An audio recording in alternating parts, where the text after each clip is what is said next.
తమిళనాడు ప్రజలు గత కొన్ని దశాబ్దాలుగా డీఎంకే, అన్నా డీఎంకే అనే రెండు ద్రవిడ పార్టీలతో విసిగిపోయారు.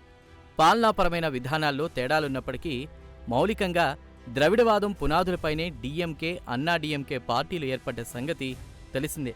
ఈ నేపథ్యంలో తమిళనాడు రాజకీయ యువనికపై 2 సంవత్సరాల క్రిందట ఆవిర్భవించిన తమిళిగ వెట్రి కళగం పార్టీకి ప్రజలు జైకొట్టారు.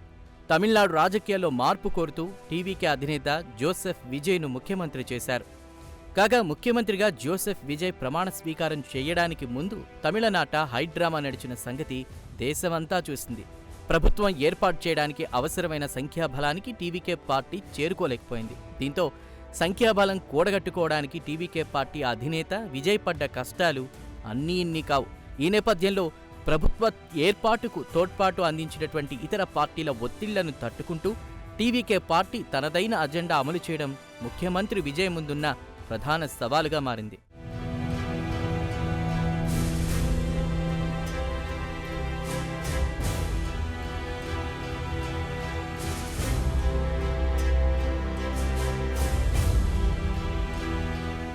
కాగా ఎన్నికల్లో గెలుపు కోసం విజయ్ అనేక హామీలు గుప్పించారు. అయితే ఈ హామీలన్నీ అమలు చేయాలంటే చిన్న విషయం కాదు.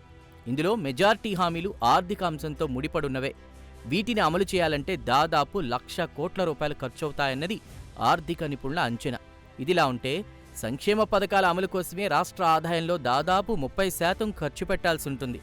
కాగా ప్రస్తుత ఆర్థిక సంవత్సరం ముగిసే నాటికి తమిళనాడుపై రుణభారం 1,071 లక్షల కోట్లకు చేరుతుందన్న లెక్కలు ఇటీవలే వెలువడ్డాయి.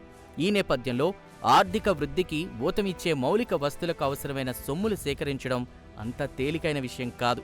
ఈ నేపథ్యంలో ఎన్నికల ప్రచార సమయంలో ఇచ్చిన అన్ని ఆర్థికపరమైన హామీలను నెరవేర్చడం ముఖ్యమంత్రి విజయ్కు కత్తిమీద సామే. ఇందులో ఎవరికీ ఎటువంటి అనుమానం లేదు. అంతేకాదు, ప్రస్తుతం ప్రతిపక్షంలో ఉన్న డీఎంకే కూటమిలోని భాగస్వామ్య పార్టీలే విజయ్ ప్రభుత్వానికి మద్దతిస్తున్న సంగతి తెలిసిందే.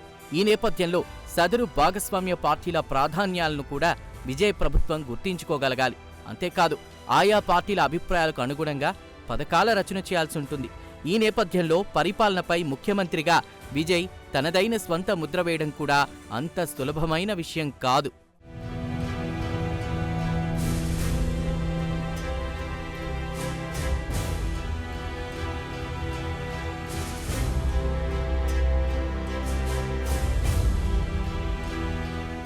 కాగా తమిళనాడు ఇప్పటికే పారిశ్రామికంగా అభివృద్ధి చెందిన రాష్ట్రం. అంతేకాదు, కొంతకాలంగా తమిళనాడులో ఎటువంటి రాజకీయ అస్థిరత కూడా లేదు. దీంతో తమిళనాడులో పెట్టుబడులు పెట్టడానికి పారిశ్రామికవేత్తలు ఆసక్తి చూపారు. అయితే ఎటువంటి పరిస్థితుల్లో అయినా రాజకీయ అస్థిరత అంటూ ఏర్పడితే తమిళనాడుకొచ్చే పెట్టుబడులకు బ్రేక్ పడుతుంది. అదే జరిగితే తమిళనాడులో పారిశ్రామికాభివృద్ధి కుంటుపడుతుంది. అంతేకాదు, ఈ ప్రభావం అంతిమంగా ఉద్యోగాల కల్పనపై కూడా పడే ప్రమాదం లేకపోలేదంటున్నారు నిపుణులు. కాగా ఉద్యోగాల కల్పనపై ప్రతికూల ప్రభావం పడితే తమకు అండగా నిలిచిన యువత విజయ్ సర్కారుకు దూరమయ్యే పెను ప్రమాదం కూడా లేకపోలేదు. అయితే అటువంటి పరిస్థితి తలెత్తకుండా చూసుకోవాల్సినటువంటి బాధ్యత ముఖ్యమంత్రి విజయ్పై ఉంది. కాగా సంకీర్ణ సర్కారులో ఇటువంటి కత్తిమీద సాము లాంటి పనులు మామూలే. కాగా వీటన్నిటినీ ఒడుపుగా నెగ్గుకొస్తూ సమర్థుడైన పాలనాధ్యక్షుడిగా విజయ్ తనను తాను నిరూపించుకోవాలి.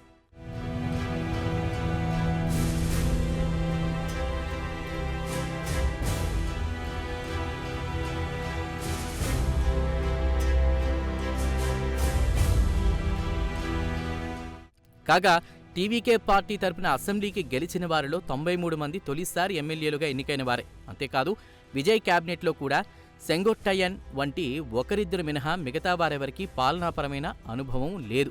దీనికి తోడు ద్రవిడ రాజకీయాల్లో కాకలు తీరని స్టాలిన్, పళనిస్వామిలను ఎదుర్కొంటూ సుస్థిర పాలన అందించడం విజయ్కు కత్తిమీద సామే. ఇదిలా ఉంటే హీరోగా అనేక సినిమాల్లో విభిన్న పాత్రల్లో మెప్పించిన జోసెఫ్ విజయ్ ముఖ్యమంత్రిగా ఏ మేరకు రాణించగలరో అని యావత్ భారతదేశం ఆసక్తిగా ఎదురుచూస్తోంది.